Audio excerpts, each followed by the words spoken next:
आप सभी का फिर से स्वागत है इस ज्ञानवर्धक चैनल स्टडी एक्सपर्ट्स क्लासेस पर। आज हम भगवान गौतम बुद्ध के जीवन के बारे में सब कुछ जानेंगे और देखेंगे कि इनकी उत्पत्ति कब हुई, किस प्रकार से इन्होंने अपना पहला जो उपदेश है दिया, कहाँ पर दिया, इनका जन्म से नाम क्या था और ये कौन से जाति में कहाँ पर पैदा हुए। तो वीडियो शुरू करते हैं। अगर आपने हमारा चैनल अभी तक सब्सक्राइब नहीं किया तो प्लीज़ सब्सक्राइब ज़रूर कर लीजिएगा। बौद्ध धर्म के संस्थापक माने जाते हैं गौतम बुद्ध जी, क्योंकि इन्होंने ही इस धर्म का स्थापना किया था।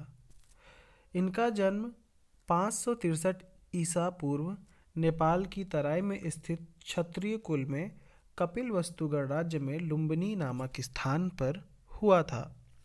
जन्म का प्रतीक चिन्ह कमल और बैल माना जाता है। इनके बचपन का नाम सिद्धार्थ था और एक राजा के पुत्र थे और एक स्वयं एक राजा थे।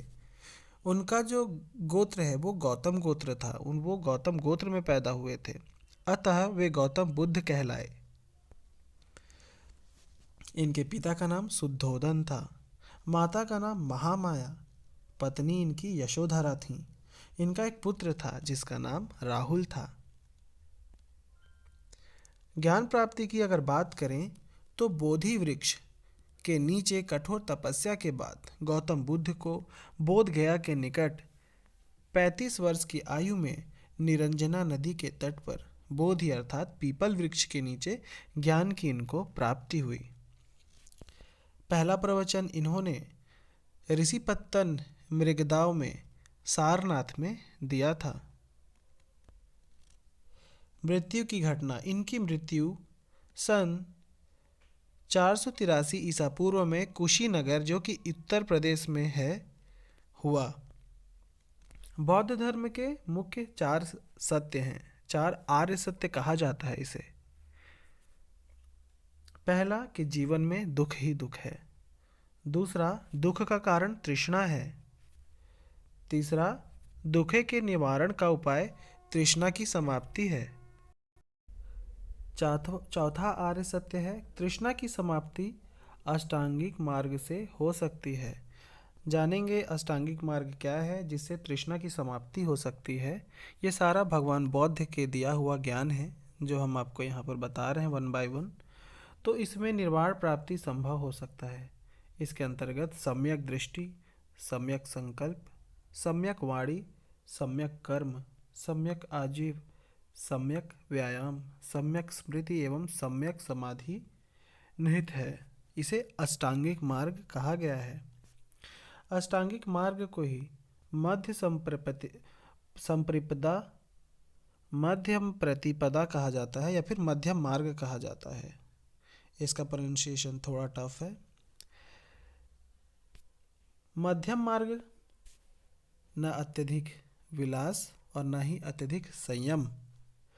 10 शील कौन कौन से हैं अगर पूछा जाए बौद्ध धर्म के 10 शील, तो पहला है सत्य, अहिंसा, अस्तेय, अपरिग्रह, स्त्रियों के संसर्ग का परित्याग करना, कोमल सैया का परित्याग करना, असमय भोजन न करना, सुगंधित भोजन का त्याग करना, नशा का त्याग करना। बौद्ध साहित्य की अगर हम बात करें तो बौद्ध धर्म के मौलिक एवं प्राचीन ग्रंथ त्रिपिटक है। त्रिपिटक क्यों? क्योंकि इनके जो प्राचीन ग्रंथ हैं बौद्ध के जितने भी, उन्हें त्रिपिटक कहा जाता है।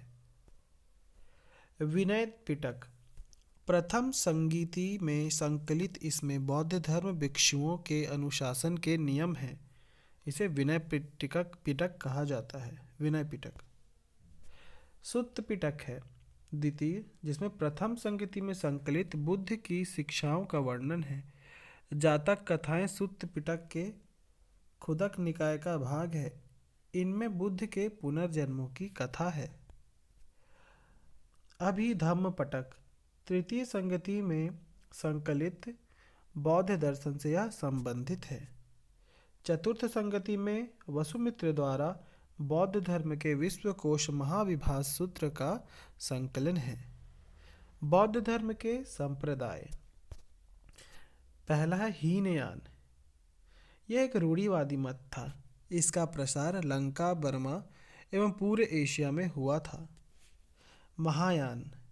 चतुर्थ संगति में महायान मत का उदय प्रगतिशील पाली के स्थान पर संस्कृत का प्रयोग बुद्ध को ईश्वर मानकर उनकी मूर्ति पूजा प्रारंभ हीनयान व्यक्तिगत निर्वाद पर बल देता था, जबकि महायान में बोधिसत्व के द्वारा सभी के लिए निर्वाण की कामना की जाती थी।